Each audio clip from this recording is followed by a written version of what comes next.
Oblation Run! Fighting Maroots! Isaw! Sunken Garden! Lantern Parade! Utak! Puso! UP! Pasok ka rito! Tara sa kwentuhang may utak. Kwentuhang may puso. UP atin to!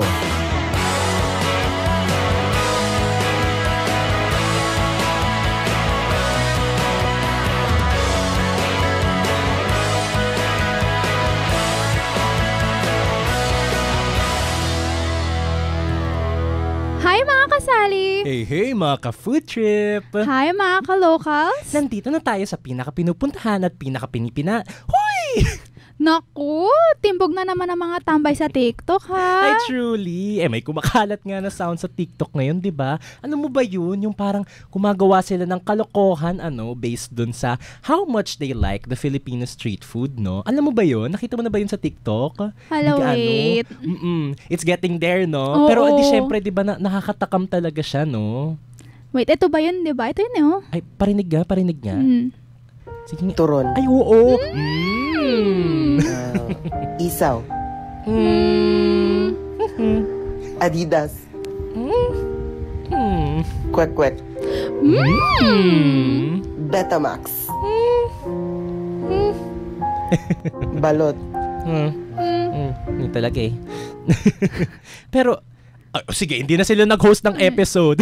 Sorry naman. Wala pang kain eh. Gets naman. Pero alam mo, Luis, kahit gaano man kasarap ang mga food items na ine-enjoy natin sa UP, kahit gaano man katamis ang mga ala-ala natin kasama mga ito, sa isang iglap, pwede silang mawala. Ay, over naman sa mawala. Pero alam mo, oo nga.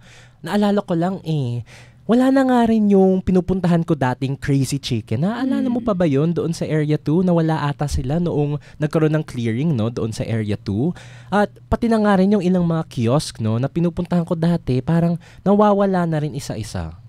Malaking bahagi ng kultura ng UP Diliman ang mga food provider nito. Saan ka man sa campus, hindi malabong may kiosk o kainan na magkahanian ka ng abot kayang pagkain. Pero sa likod ng mga ngiti ng minamahal nating mga food provider ay mga ala-ala ng pagpupuyos, pagmamahal at pagtindig. Mawian man sila ng pwesto o kabuhayan, hindi mabubura ang ala-ala ng paglingkod sa komunidad. Ika nga nila, do not bite the hand that feeds you. Kaya samahan kami ngayon sa isang oras ng makabuluhan, mainit at malusog na kwentuhan. Kung mahilig kayo sa laman loob, ay nako, perfect! Dahil meron tayo nakahandang kwentuhang may utak at may puso dito sa UP atin to. Ako po si Luis Lagman. At ako po si Alisa Binsa. Sali po kayo sa ating episode sa pamamagitan ng pagsagot sa ating Share Mo Yarn Question of the Day. Ang episode na ito ay inihain ng DZUP 1602 kHz sa inyong mga radyo at sa dzup.org habang napapanood po sa Facebook page at YouTube channel ng DZUP. Kaya naman, lahat ay kasali at pwedeng sumali sa ating kwentuhang pinamagatang Tamis ng nakaraan, ang hang ng kasulukuyan, ang pagkain, pagmamahal at pagtindig sa mga mata ng nagtitinda ng pagkain sa loob ng UP. So, ayun, syempre parang magkaroon tayo ng mas komprehensibong pagtanaw, no, sa danas ng mga nagpapakain sa ating mga isko. Siguro marapat lang na makarinig tayo, no, Ali, sa isang food provider mismo, no? Kaya makakasama natin ngayong araw ang isang unsung hero kung tawagin na ilang taon na rin napapakain sa mga iskong naghahanap ng mura at masarap na ulam. Si Madam Princess Ana Marie Balgos ay ang may-ari ng Mr. Silog at Takoyakix. Nandoon sila sa may dulo ng Area 2 sa bandang tapat ng pasukan ng Dilimol. Ay oo, suki na rin ako dyan. As a love na love talagang baksilog nila. Masarap Kaya naman, kamusta na natin siya? Kamusta na po kayo, Madam? Ito, okay naman po. Ay, nandiyan ka pala. Sorry na-witness mo pa yung kalokohan namin ni Ali dun sa mga tambay kasi kami sa TikTok kala mo hindi na nag-aaral Pero ayun siguro I'm really happy na pinaunlakan nyo nga ang invitation namin today. I know na nagkaroon nga ng ilang mga aberya na last minute na rin na areglo So very much na thank you sa pagpupunta ngayon today. At bilang siguro para lang i-break yung ice ng kaonte, meron ako sigurong since kayo nga po yung owner ng ng Mr. Silog, siguro ang itatanong ko na lang po sa inyo ay, kung ikaw ay silog, anong klase po kayo ng silog? Oo nga, no? Napaisip din ako sa tanong na yun. Kung ako ay isang silog, ano kaya ako? Siguro, yung favorite ko na dati bacon, pero nagbago Hungarian. Gets. Siguro Ay. because more promise yung Hungarian silog namin. I see. Well, oo nga. Actually, ako meron din akong mga matamis na alaala dun nga sa pagkain ng Hungarian. Yun talaga yung puntahan minsan ng mga students na nagpa-perform, mga part ng mga org na inaabot hanggang alas 8 sa UP. Yes, Minsan, oo. bumibili talaga sila ng bulk, ng mga silog, no? Pero, ayun, no? So, thank you very much for that, no? At, ayun, siguro, ang pinakatanong din po siguro namin ay since gusto nga natin na mabigyan yung mga listeners natin ngayon at viewers nga na nakatutok sa Facebook and YouTube ng isang makabuluhang pagtingin doon sa ano nga ba yung isang araw ng mga nasa likod ng pagkain kinakain namin araw-araw. Siguro ano nga ba yung itsura ng isang araw para sa inyo, no? So ayun, so parang ano nga yung itsura ng isang araw para sa inyo mula pagbangon hanggang pagtulog sa gabi, no? So, at ano yung pinakamasayang bahagi siguro ng pagiging food provider sa loob ng UP? Okay, sige. Una sa lahat, gusto namin magpasalamat kasi na-feature nyo yung aming store na Mr. Silog and Takoyakiks. Siguro sa isang araw, kung titignan namin, nag-i-start kasi ang operations namin ng 7 a.m. Pero syempre, prior to 7 a.m., meron ng pagmamarket. So, 2 a.m. pa lang, nagmamarket na ng mga pangangailangan para pag pumasok yung cook namin ng 5 a.m. ay prepared na yung kanyang mga gagamitin. Then by 5 a.m. start na yung aming lutong bahay preparations. Then around 6 p.m. papasok naman po yung aming meron din kasi kaming, di ba nag-innovate kami with lutong bahay and mga almusal. na-try Kasi ko maraming... na po yung palabok yung 35 pesos lang. Super good. Kaya mura. Yes, oo. Super mura lang. 35 siya before, but because of some of the... Gets yes, po. meron Gets kaming naman po. pagtaas konti, pero we want to retain pa din naman the quality of the product. So yun, moving back, yun nga, by 6 a.m., pumapasok na yung nagluluto sa amin ng almusal kasi may mga marami din nag-request na mga estudyante, mga isko na yung mga lalo na mga nagdo-dorm na bago sila pumasok by 7 a.m. ay meron na silang makainan. Before kasi, usually ang mga stall owners nag-open sila by 10 a.m. So may mga estudyante na naghahanap talaga ng almusal. And lalo na yung mga malalayo sa kanilang pamilya o mga nasa province, they are looking for food na talagang parang lutong nanay. Opo. And a home cooked meal. So we decided to open earlier para to cater them, yung mga estudyante na malayo sa kanilang mga pamilya. I So, see po. yun po. Then, our operations run from 5 a.m. from cooking. Then, we will open by 7 or 7:30. At mag-e-end po kami ng 10 p.m. For those student naman na naghahanap din. Kasi, yung mga kwento ng mga isko-iska, ang ano nila is after may mga org meetings pa kasi, then mga natatapos yung class ng 8, then after the yung mga class and activities nila for ACADS activities, may mga meetings pa. So, naghahanap sila ng mga kainan na hanggang alas 10 para may mag-cater sila kasi medyo mahal din kasi kung lagi silang magpapadeliver. Yes, I understand. So, yun. Yun yung aming operational day. Siguro shoutout na lang din talaga doon sa Mr. Silog kasi nga actually yung org ko rin po ay naging kliyente niyo na rin Yes, talagang nagbuy Suki. ng bulk doon sa inyo doon for our alternative classroom learning experience dati para mapakain nga yung mga orgmates at yung mga guests namin. Siguro ang dami grabe 2 AM pupunta sa palengke or Yes, sa oo. market ano yung mga inyong binibili at kasama po ba kayo rito sa pagbibili Actually, na ito? the Mr. Silog and Takoyakiks are owned by us three na magkakapatid. So, it's a family business. So, may kanya-kanya kaming role. So, my role is more on the sales and the admin works. One of my brother, na dapat siya yun today, is marketing naman. So, siya yung nagmamarket namamalengke and nagpo-promote ng mga products to UP community. So, siya yung handle doon. So, then yung isa naman, yung brother ko, is siya yung sa operation, sa daily operations. So, siya yung lagi nyo nakikita pag nasa store. So, kami is back of the office. So, kapag 2 a.m., since we want to give the fresh and quality food product, so gusto namin everyday as much as possible bago yung mga ibinibigay namin.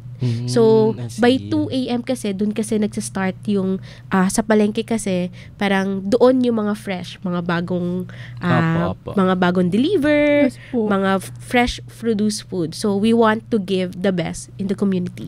So, yun ano yung ba usually yung mga binibili?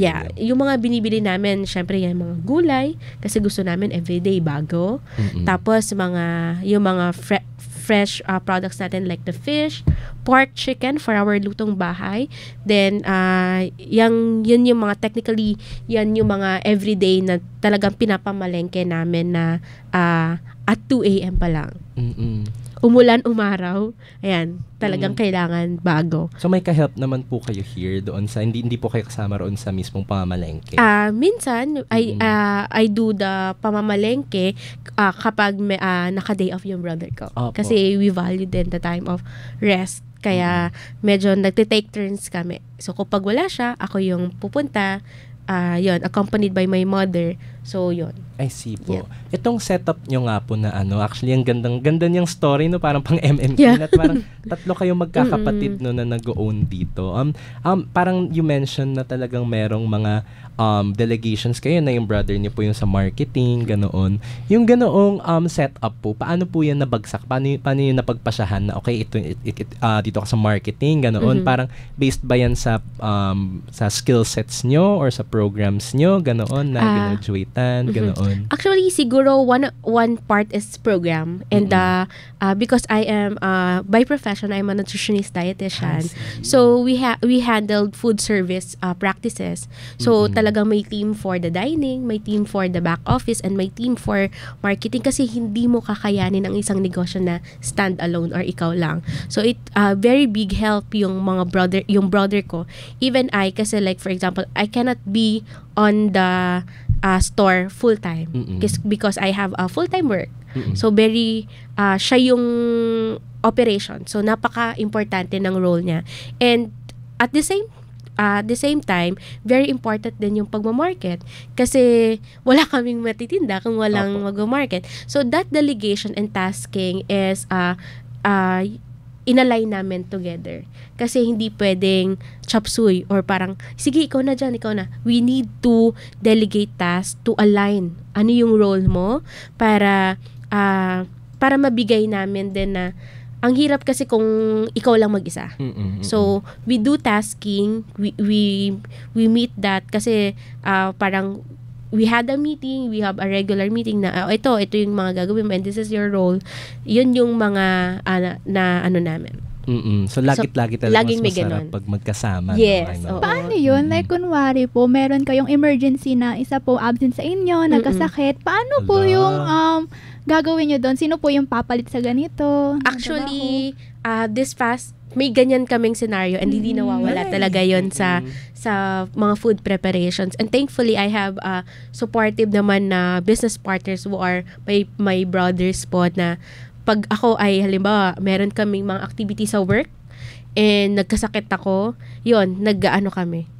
Ikaw muna sa ganito, hindi ako makakapunta. Yes, then, ito yung duties ko, ito yung ito yung gagawin mo. Tapos like for example, meron din syempre mga personal agenda like travel, ganon. So, hindi pwedeng sabay-sabay as of the moment. Tapos kung ano yung role mo, ako yung gagawa. Or isang brother ko yung gagawa para ma-enjoy mo pa rin. Kasi we want to have a business na hindi ka sasakalin sa oras. Kasi they have a norm na kapag may business ka, parang wala ka ng time for other matters. But we want to have a business na work-life balance. To balance everything. That hindi ka now de-deprive sa mga dapat mong gawin. Gusto ko yun. Gusto ko talaga yun. Kasi parang kaming as mga people talagang sa media, no, parang hindi talaga kami nasanay doon sa like may work-life balance, ganoon. Siguro yung i-ask ko na po since very interested ako doon, no, parang paano nyo nga po binabalanse no, yung pagiging nutritionist, dietitian ninyo, pati na rin yung full-time work nyo at pati na rin yung pamahala nga roon sa store. No? May mga measures na ba kayong parang napag-usapan with your brothers para mabantayan nyo yun, yung inyong mental health, ganoon?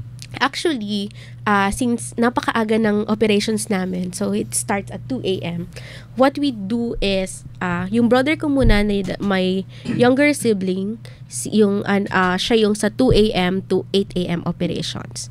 Tapos, by 8 to 11, so meron kaming mga staff na very helpful at maaasahan. So sila yung nandun. Then minsan, if I have time at walang masyadong sa work, I'll go. Then, pero ang pinaka-schedule ko with Mr. Silog and Takoyakis is after work. So 5 p.m. So para hindi maapektuhan yung work ko because my work really needs my devoted time para gawin yung mga responsibilities ko. So, ayun. Saan ba kayo nag-on-site ba to, madam? No. I do hybrid pero more on work from home and it's very helpful on my end to do yung mga jobs ko. So, ayun, going back, after work, I'll go to the store to visit pero yung time na wala ako, nandun yung isa kong brother who do the operations. Siya naman yung, di ba, yung na-mention ko kanina, siya yung bahala sa operations. So, nandun siya to do the operations and kung may mga kailangan yung mga staff namin, siya yung nagsusupervise. And very important kasi na isa kasi sa mga nabanggit ng parents ko na who do business din before is kailangan nandun kayo. Kasi para hindi mapabayaan yung negosyo. So, we make sure na nandun kami, even kung wala ako present doon, but my brother is nandun to check, to monitor, and supervise yung daily operations. Then afterwards, ako naman yung mga after work like the admin, the forms, the sales, the report. Yan. That's my part naman. Since hindi ko kayang mag-duty ng andoon. Opo. So, yun yung tasking and delegation namin. Yeah, well, it seems like in order to make all of this work, no, parang meron talaga kayong maasahang staff, no? Yes, I mean, you mentioned how your cook goes to work, mga 5 a.m. pa lang, no? Nandyan na siya agad, no? Hindi ko kaya yun. Hindi ko alam sa'yo, Ali, hindi ko kaya yun. Hindi rin ako, hindi. Kahit ako, hindi ko rin kaya. So, at hindi ko rin kaya magluto. Ay, ako din. Ako, hindi pala. Akalang papanggap lang talaga. Pero siguro, what I wanted to ask naman is parang bigyan natin silang mukha, no? Sino-sino po yung mga staff ninyo na tumutulong nga po na buhayin yung Mr. Silog and Takoyakis, So, ayun po. Oo. Actually, we are so thankful with our staff. Kung pwede ko nga lang magdala ng picture nila, I will Magdidikit din tayo dito. Yes, di ba? Para makita sila sa live. So, yes, dati kasi we only started with one staff and us, tatlo. Then we are super grateful na pumatok yung aming merienda. The 35 pesos merienda na medyo nag-spike lang ng onte ngayon. Pero because of that, nagkaroon kami na ngayon, we are running for 5 na yung staff namin. Because of that. Then nagkaroon din kami ng isa pang, kung mapapansin niyo sa area 2, yung katabi naming tindahan for the lutong bahay naman. Ay, oo. Nakita ko yung may naka-chafing dish na lahat, parang turo-turo lang. Yes, yun naman. So, yun din. So, shout out sa aking mga staff, mga angels namin, na talagang maaasahan sa store. Yan. Babanggitin ko ba yung mga names? Pwede naman po. So, si Ate Nora, kung mapapansin nyo, lagi siya yung sa aming head cook. Hello, Ate Nora. Hello, Ate shout out. Yeah. Diba? Tapos, si Ate Marie siya naman ang in charge with our meriendas. Opo. Kung mapapansin ninyo, ayan, si Ate Marie. Then, we have the tasking for Silog, which is Ate Weng. Hi, Ate Weng. And we have for Takoyakis and Lutong Bahay, Beverly. And hello, Beverly. Yes.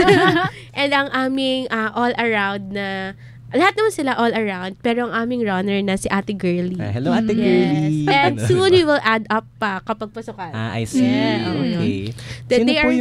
Sino po yung nauna? Kasi nalula ako grabe dun sa like, noong start pa lang, 4 lang kayo, no? And itong si isang staff lang, no? So, sino po siya among them at ano po yung ginagawa niya? Kasi grabe yung isang staff. Parang wala akong karapatang mapagod. No? Actually, before kasi, we handled lang naman kasi is the Mr. Silog and the Takoyakis. Takoyakix. So, Takoyakix is yung brother ko na Mm-mm. nandun lagi.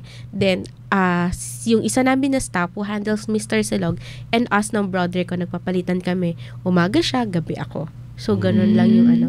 But because of marami ng SKUs, yung mga products namin, kailangan na talaga na, and the family is growing na. So, kaya kailangan namin mag-add up.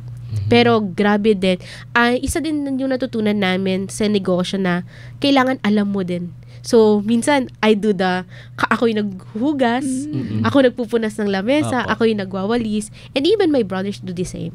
Okay. Kasi kahit hindi porket owner ka, ay hindi mo nagagawin at You puro get down utos and ka na lang ng dirty. utos. No.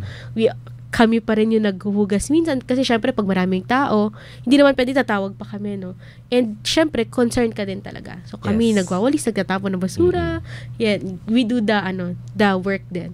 Para kaya namin yung work na kahit ano talaga na from the bottom, alam namin na kaya namin yung mga ganong klaseng work. At alam niyo rin po like yung kung ano nga ba yung pinapagawa ninyo. So, ganun din. Alam niyo yung yes. extent din ng kaya ng staff niyo, ganoon. And para Opo. makonsider namin na, nakakapagod pala yung ginagawa niya. So, Mm-mm. dapat maging Ayun, considerate exactly. din kami.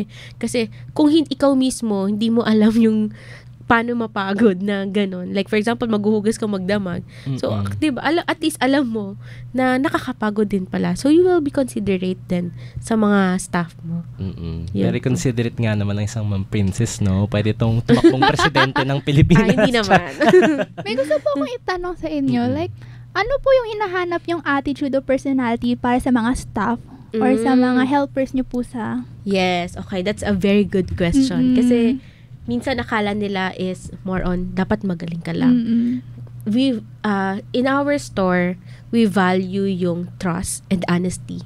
Trust, honesty, and loyalty. Kasi yung skills, matututunan yun eh. Opo. But on those attitude na talagang kailangan, honesty, number 1, because you handle money. Tapos, loyalty and trust na dapat mapagkakatiwalaan ka namin. Kasi may mga times na wala kami. So, we need that. Then, the skills, kahit may mga times nga na parang, di naman to skillful Parang, pero, natututunan eh, na nagiging asset din siya ng store. Na kahit hindi siya ganun kagaling nung pumasok, pero eventually, ay, natutunan niya yung Opo. mga dapat niyang matutunan. I see. And also, we want to appreciate din yung mga staff namin. And even because some of our staffs are solo parent, who has a family na talagang may mga anak na binubuhay. So, yun yung mga namin, yung mga hinahanap namin.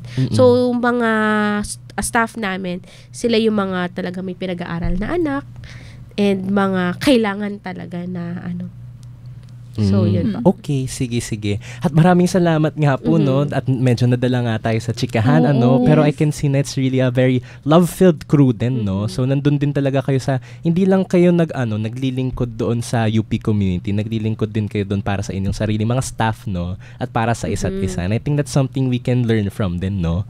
So, ayun, siguro, idadako naman po tayo doon sa next segment, siguro mamaya sa ating pagbabalik, no? So, I guess na sa ating pagbabalik, makakausap nga muli natin si Madam Princess, no? Tungkol nga sa lugar ng mga nagtitinda ng pagkain sa UP Diliman at ang mga pagsubok na kanilang hinaharap, no? So wag po kayong lilipat dahil magbabalik na po ang kwentuhang may utak at kwentuhang may pusa, ang UP Atin To. Halika na makinig sa DZUP 1602. Tayo na makinig sa DZUP 1602. Ikaw ako tayo sa DZUP 1602. Kasali ka.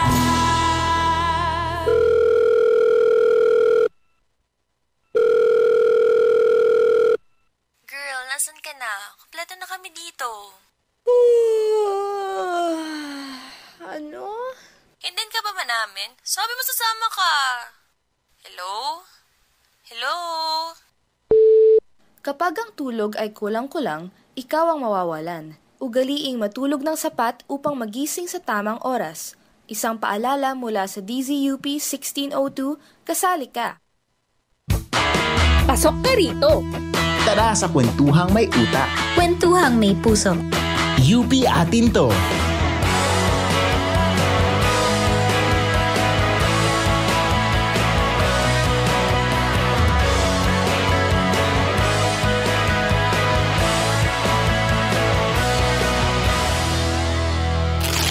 Share mo yarn.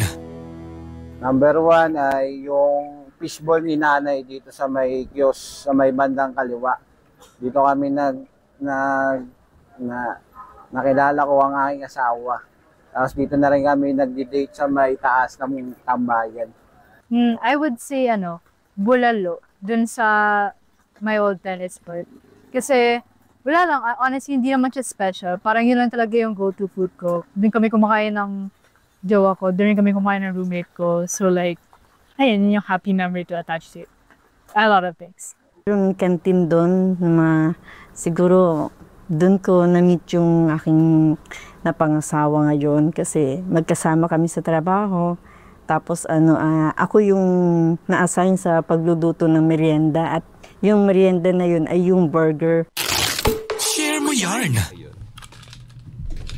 Ayun na nga. Nagbabalik ang kwentuhang may utak. Kwentuhang may puso. UP atin to. Grabe no, mga isko talaga. May opinion sa lahat. Pati ba naman sa UP? Food sa UP? Huwag na yung mga yan, Kimi. Pero hindi magpapatalo ang ating guest speaker sa kanyang mga opinions, kasi actually lingid lang sa kaalaman ng ilang mga estudyante sa UP Diliman, lalo na yung mga medyo elitist dyan na sinasabi, na it's not all peaches and cream, for our food providers. Kung saang may tamis at linamnam, ay meron ding pinaghugutang pait at anghang. Ay, may pinaguhugutan na. Mula sa lockdown hanggang sa naganap last year na clearing sa Area 2, hindi nakakalusot ang ating mga food providers sa samot-saring mga problema. Yes, may pait sa likod ng danas, ng minamahal nating mga food providers sa university. Pero ang tanong kaya ay, bakit? At paano natin mas mauunawaan ang kanilang kalagayan? So yan ang pag-uusapan naman natin ngayon kasama si Madam Princess Uli, So, hello po. Yeah, hello. So sana ay nakapagpagpag tayo after ng maikling break natin, Kasi dadako na rin po tayo sa ating first icebreaker question uli, Ay, exciting. Feeling ko may tanong si Ali. Ayan po. Yung kumbaga, ito yun, sa ano yung pinupuntahang kainan, sa loob ng UP. So parang ano yung favorite nyong pinupuntahang kainan, sa loob ng UP? So before kaming magkaroon ng dati syempre hindi mawawala yung dati kasi before I used to work in CSWCD as a volunteer. Tapos meron dong mga kiosk doon na parang tusok-tusok. So yun yung isa namin sa pinupuntahan, and syempre ang sikat na isawan ni Mang Laris. I see. Itong mga ito, bakit po kayo ito yung mga napusuan nyo? Bakit ito yung mga binabalik-balikan nyo dati? Ano ba yung binibili nyo dyan na favorite ninyo? Syempre, murang-mura ang ating mga, yung mga kwek-kwek o yung mga kwelegs natin, yung mga cheese sticks, yan. Pancit Canton, yan ang mga mura na Ayan po talagang laging binibili, So ayun, siguro yung tanong na lang din ngayon, given that nga po, ito kasi yung before nyo, na pumasok kayo sa food industry bilang mga food provider mismo. So siguro after those yung mga ilang balik nyo nga sa Mang Laris ganoon, ba't nyo po napagpasahang pasukin yung food industry bilang food provider?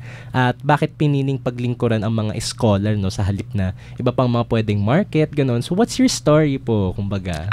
Okay. So napakaningning ng storya ng Mr. Silog at Takoyaki.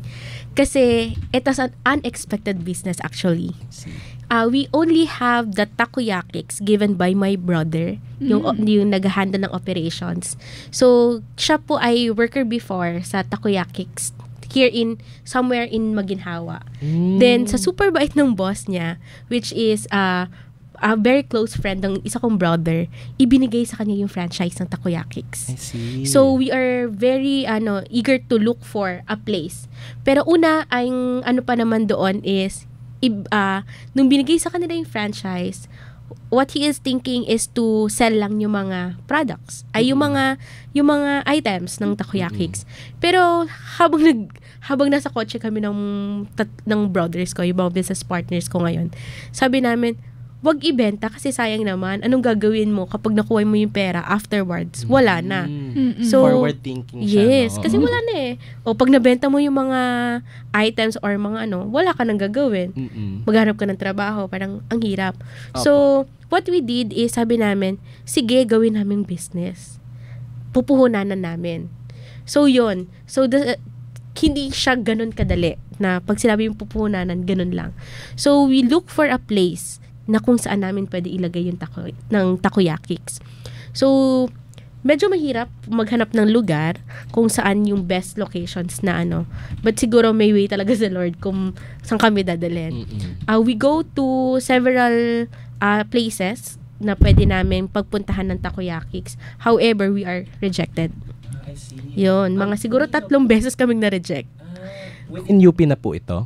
Yes, within UP. Rejected in a way na siguro hindi nila gusto.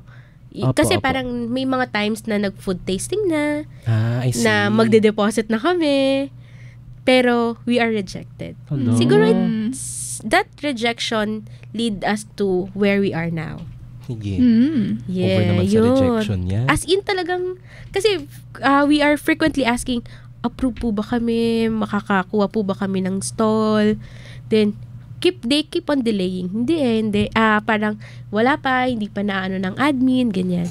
Then, hanggang sa dumating yung point na suko na kami. I see. Na, Lord, hindi na namin alam. Kasi, parang kahit anong follow up namin, hindi pa rin talaga kami mga. So, Lord, suko na ako. So, then, I keep praying. Sabi ko, Lord, gusto ko lang kasi na magkaroon ng kami ng pwesto para meron kaming pagkakitaan, especially yung brothers ko. So, then I prayed, then I cried. Kasi syempre, parang frustrated ako. 3 months na kami naghahanap. I see. Tapos wala pa rin kami makuha ang pwesto. Actually, may sasabat lang ako ng very quickly ha. Kasi nabanggit nyo nga po, nakailang rejection kayo. No? But I'm left wondering, like, ano nga po ba yung itsura ng parang application process ba na ito, no? Para makakuha kayo ng pwesto? Yes, thank you for asking that. Opo. The process of application is, nagpe-present kami ng concept, then ano yung ititinda namin, the permits that they needing, then meron food tasting para they make sure that what you are giving to the consumers ay okay. I see. So, yun yung mga processes na namin. Then, okay naman na tapos na. But somehow, siguro, hindi talaga kami para doon. Pero, syempre, it frustrates us because napakatagal na namin naghahanap ng lugar. Opo. More on December, tapos actually, ano po yung time frame neto? Mga 3 months siguro kami naghahanap ng pwesto. Mga what year po ito nangyari? 2024? 2024, or I 2023, mga ganun. Actually, how old na po ba yung Mr. Silog? Parang magto 2 years. 2 years na. Okay, I see. Parang ganyan. Kasi 2025 na yun. So, mga later part ng 2023. So, yun. May mga rejections talaga. Pero for those rejections, redirection pala yun. Ito, aray naman. May pang snippet na tayo. Yes. Ayun. So, yun. So, after I prayed, yun, talagang may nag-text sa akin na, Ma'am, baka gusto nyo po sa pwesto namin. Kasi aalis yung current na nandoon ng ngupahan. Ay, wow. Baka gusto nyo. So, yun. Di, sa kakahanap namin, hindi na namin napuntahan yung iba. Tapos, pumunta kami agad doon. Then, we secure the deposit para amin na talaga. Etong si Good Samaritan, itong person ba na ito ay parang kakilala nyo? Or like, oh, wow. Isa lang siya sana pagtanungan namin kung available ba yung lugar. Then, sabi niya hindi. Tapos bago na isip. Bigla nagbago yung isip. Tapos parang siguro may mga nangyari along the way na sinabi na, i-free up na nila yung pwesto. Opo. Okay. So, ano po yung like food provider din po ba ito dati? Yes, food provider din. And am I right in thinking na ito na po ba yung pwesto nyo ngayon? Doon Oo, yun na. Kasi prior to our pwesto, parang karinderya din siya. Tapos kami na yung next. Ano po yung story niya na parang Bakit po kaya siya na alis doon? If I may parang syempre, mahirap kasi talaga mag-business na mag-isa ka. Yeah, I understand. I see. So, they need manpower then. And parang, ang nangyari is, kung tama lang yung pagka-remember ko, may mga iba na din kasi siyang, syempre, yung edad niya is hindi na din ganon. So, hindi na din ganon ka-young. And, having a business need a lot of work. Baka yun yung naging considerations niya na kaya po. Well, I can tell na maybe their help was needed elsewhere, no? Yeah, and you were needed naman there. So, actually, yung matingkad for me is na doon sa story niyo nga, parang ang daming good Samaritan, no? Ang daming mga, like yung boss nga po ng kuya niyo dati, doon sa Takoyakix, until yung sa nagbigay sa inyo ng pwesto, no? So, yes, ano po yung, it's a blessing in disguise. So, when po yun nung nakapag-settle na kayo? We were settled ng February, I remember. It's 30th birthday ko, February. Yun, na-settled kami. Kasi sabi ko, Lord, regalo mo ba sa akin to? Birthday gift siya pala. Yeah. Regalo mo ba sa akin yung Mr. Silog and Takoyakix? And surprisingly, Mr. Silog is not part of the story. It's only Takoyakix. Yeah, oo. Nag-start it's only Takoyakix. So sabi namin, Takoyakix lang yung hingin-ningi namin ng pwesto, pero binigyan pa kami ng isa. Diba? Parang, kasi malaki yung lugar, dun sabi namin, sayang naman yung lugar and medyo malaki kasi yung kailangan namin cost. So, we need to think possible option na mama-maximize namin yung place. So, dun, in 4 days, nagkaroon ng Mr. Silog. Wow! Nagkaroon ng concept ng Mr. Silog na technically and originally, it's only Takoyakix.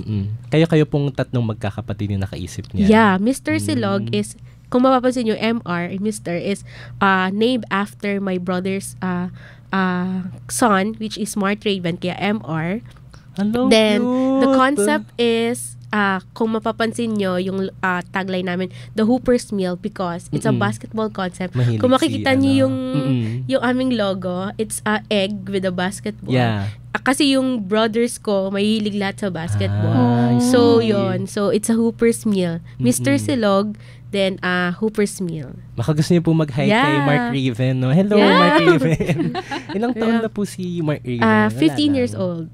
Ay, okay. Medyo, yes, ano na pala siya? Yeah. Akala ko super bagets pa, pero I see. Okay. Well, I guess na with that, no, parang dadako naman po tayo ngayon since yung gusto nga natin makuha from this segment naman, no, ay yung talagang yung mas nandun tayo sa kahirapan, no, kasi gusto nga natin mamulat din yung mga students natin, no, doon yung mga kumakain sa inyo about ano ba yung mga behind the scenes, kumbaga, bago nga maihain yung food, no, sa table nila. So siguro doon naman sa mga problema, ano kaya Ali yung mga like problemang usually na kinakaharap ng mga food provider, no? Parang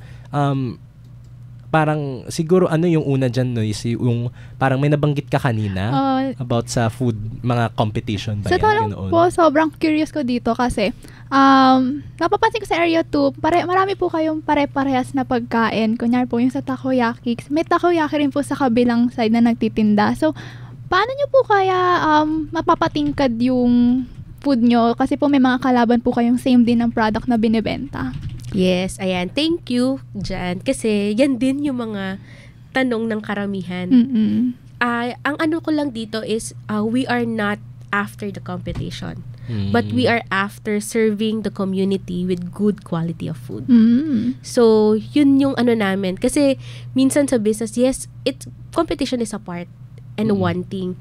But we want to emphasize or we want to be, dun lang kami sa mabigay namin sa community. Kasi, of all, kahit ang dami-daming tao sa UP at hindi lang yung store niyo yung makakainan. So, let's have a fair business. I see. Na you do your own business and we will do our own. Kasi hindi naman lahat ikaw lang makakapagpakain sa UP.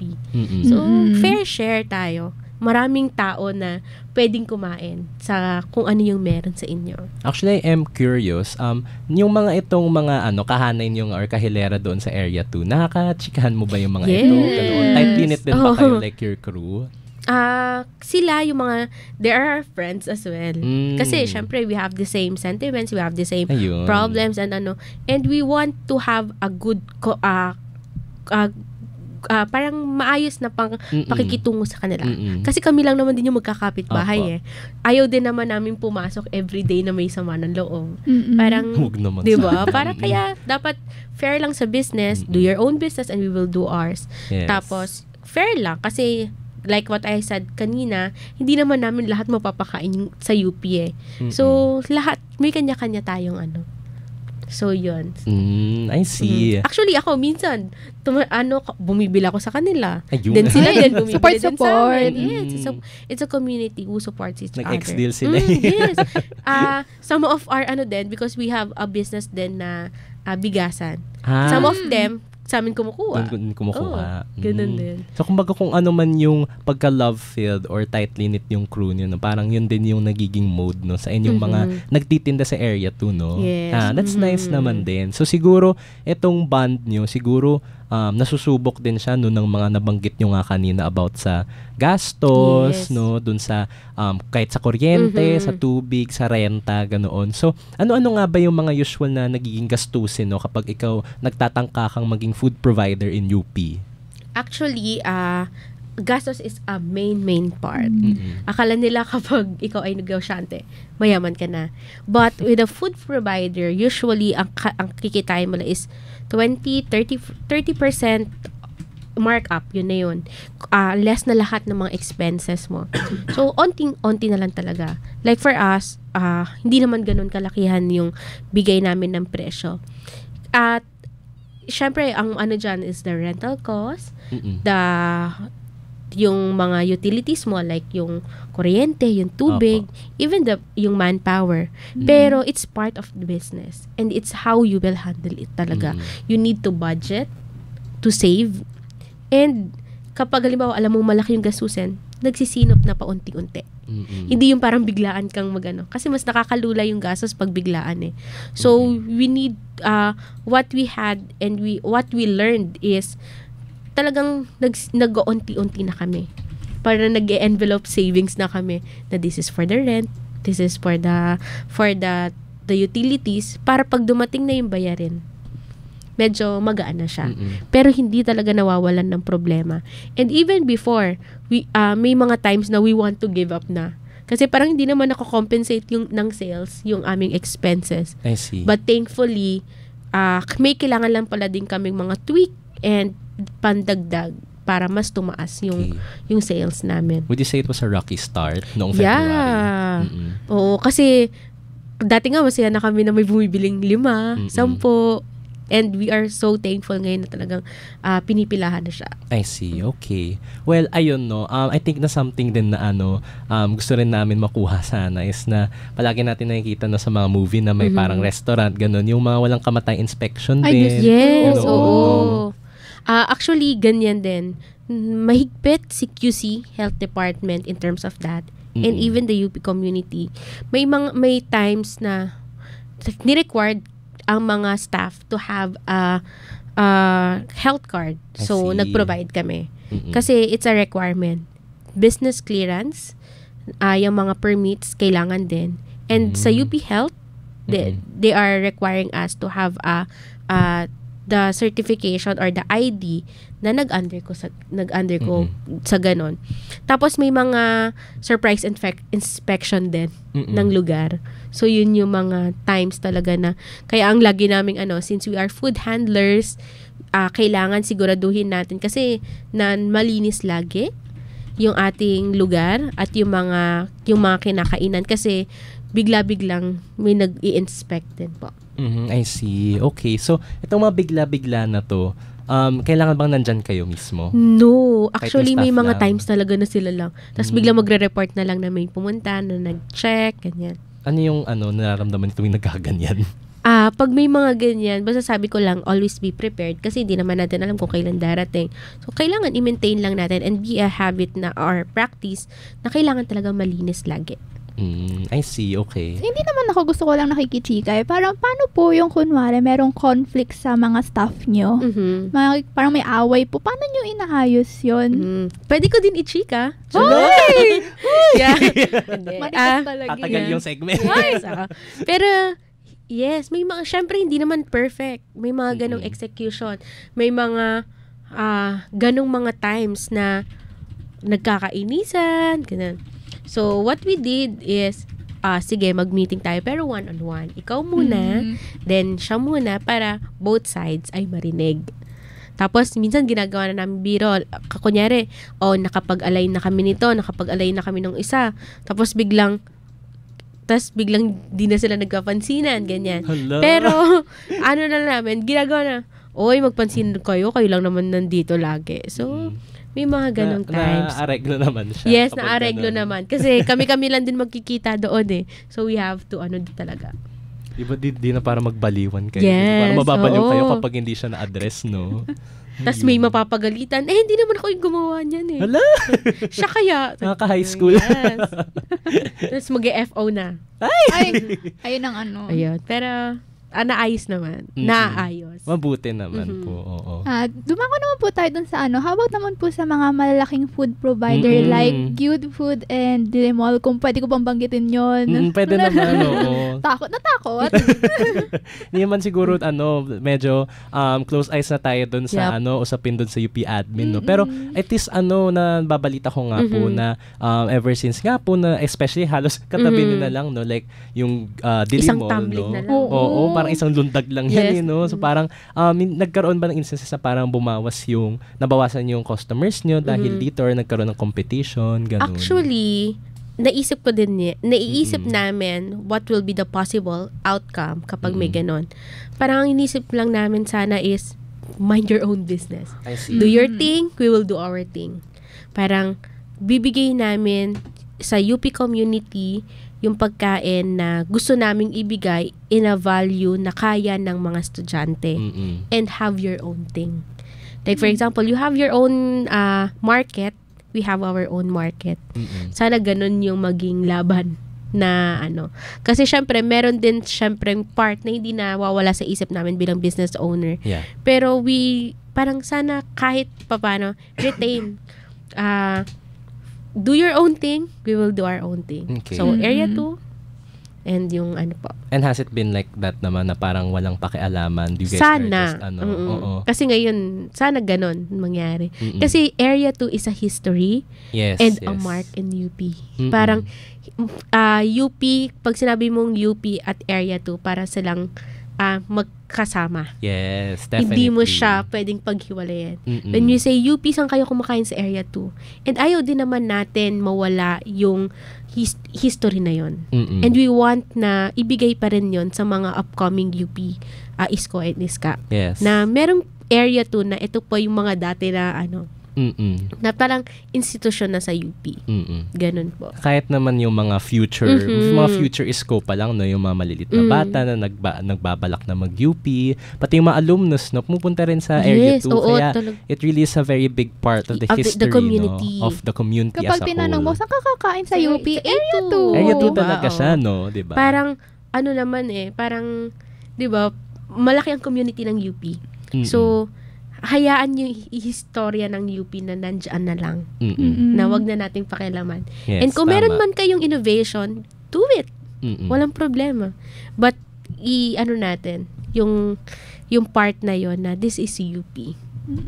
I see, no? Pero ayun, no, siguro bilang pahuling mensahe na nga, no, at nasabi nyo na nga rin po na ito nga ay vital na bahagi ng history ng UP, na yung Area 2. Sa pangkahalatan siguro, kayong bilang mga food providers sa Area 2 at sa labas man neto, no, ano yung kahalagahan ninyo at ng pagkain po ninyo sa kabuoang pagkakakilanlan nga po, no, ng UP community at yung kamalayan po ng mga taga-UP? Ano po yung papel nyo dyan?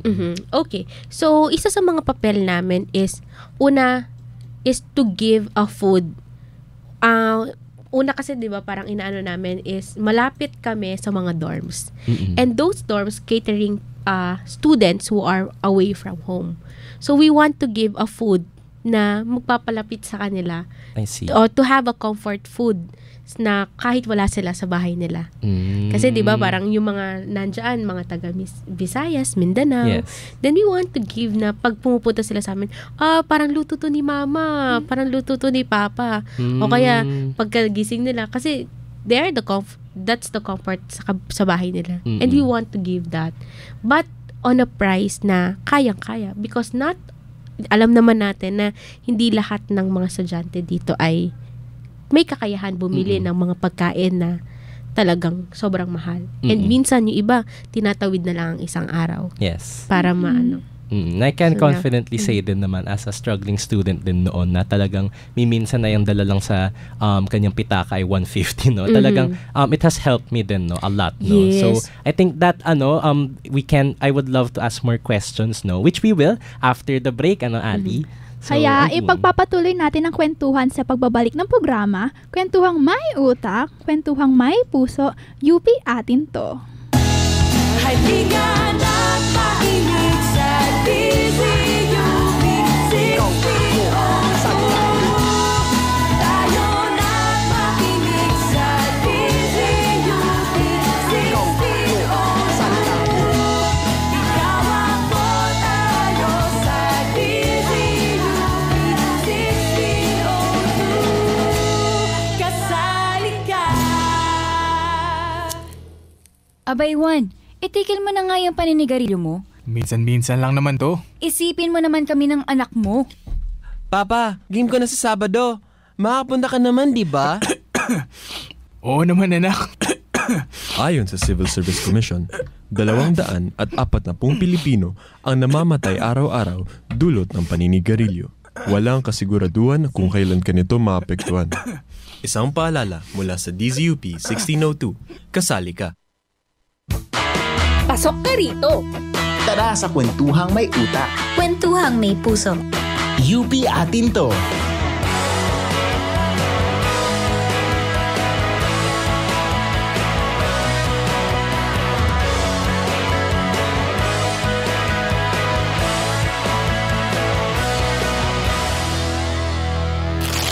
Share mo yarn. Ano po yung itsura nun kapag nalugi kayo para sa araw na iyon? Ay, wala na kaming kita nun. Utang ka na naman. Para may ibibinta ka na naman uli. Yun lang ang mahirap sa pagtitinda namin dito sa UP. Ano yung itsura ng pangutang na kapag sabihin na? Mangutang ka. Ay, di nag-iisip ka na naman kung saan ka na naman kukuha na pambili ng ulit ng mga paninda mo. Yung gigising ka ng umaga para mamalengke, yung kahit parang gusto mo pang humiga, pero hindi pwede. Kailangan gumising kasi mamamalengke, wala tayong ititinda pag di tayo na malengke. Tapos, yung ganitong part na umuulan, yung gusto mo pa rin nasa bahay ka na kasi mas safe ka doon, di ba? So, kailangan mo pa rin magbukas, mag-open. Kasi yung mga estudyante, walang kakainan, ganon. Tapos, kailangan ng kita, syempre. Share mo yarn. Nagbabalik ang Kwentuhang May Utak, Kwentuhang May Puso, UP atin to.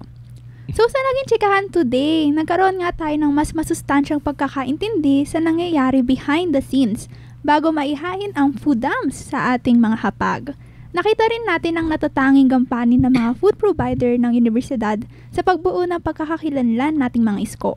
Napasarap masyado yung tsikahan natin eh. Kaya ngayon, parang nagugutom ako. Ato, lapit na po kayo mga suki. Libre pa yung sabaw. Diba? So ayun, what better way nga po para wakasan ang ating programa kundi sa masarap at abot kayang chibugan. Pila na po kayo. Ito po yung gagawin natin, Ma'am Princess ha. So bali, sasabihin ko lang po out loud para marinig no ng ating listeners ang luto natin ngayong araw. So mainit-init pa, no? So pipiliin nyo lang po yung food item na ipinipintig ng inyong puso at syempre yung sikmura hanggang sa makabuo na po tayo ng complete na meal. So bali meron tayong 3 prompts po. So handa na po ba kayo or may paglilinaw sa gagawin, no? So bali pipili lang talaga kayo tas sasabihin ko naman siya out loud, no? Kung ano ba yung ulam na nakahain sa araw na ito, no? So ayun, sige. So may mga paglilinaw po ba kayo? Okay naman na. So basta pipili lang ako. Yes po. Sorry, ang dami namin pakulo no? Pero, ayun, no? So, ayun, kung wala na ho, kainan na tayo, no? So, simulan natin, di ba? Abang mainit-init pa siya, simulan natin, no, sa ating ulam. So, I guess what we have po ngayon, Teka lang, parang panis na to, ang inflation, ano. Tapos next naman ay ang mataas na renta, pero wait lang, parang ito yung mainit-init pa. Itong dialogo, no, at suporta, no, para sa mga food establishments. So, kung kayo po ba, ano po yung pipiliin nyo dito at bakit, no? Siguro, Tapos ayun, siguro harap na lang po kayo sa siguro sa akin, inflation. Hala! Yeah. I see. Ito po, sige, abot ko na lang din po sa inyo. And can I ask you po kung bakit yun po yung napili ninyo? Okay, siguro inflation because as a food provider, napakahalaga na sobrang mahal kasi talaga ng mga ingredients.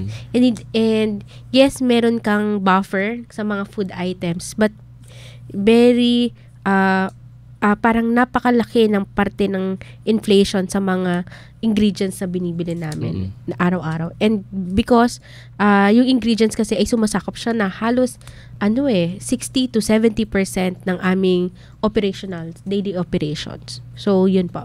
I see. Okay. Kapag nagkakaroon nga po ng mga ganyang inflation nga po, like taas presyo sa bilihin, ano po yung usual na nagiging, may mga backup measures po ba kayo kapag nagkakaroon ng ganyan? Siguro, syempre, ang una kasing nangyayari kapag may pagtaas sa bilihin is, naka-standard na yung iyong binibenta, parang napakaunti lang ng kita because of the pagtaas ng bilihin. So, backup is, kailangan talagang may buffer. Like for example, sa pricing, may buffer kami na kung may tumaas o pagbaba, medyo pasok pa rin kahit hindi ganun kataas yung iyong kita.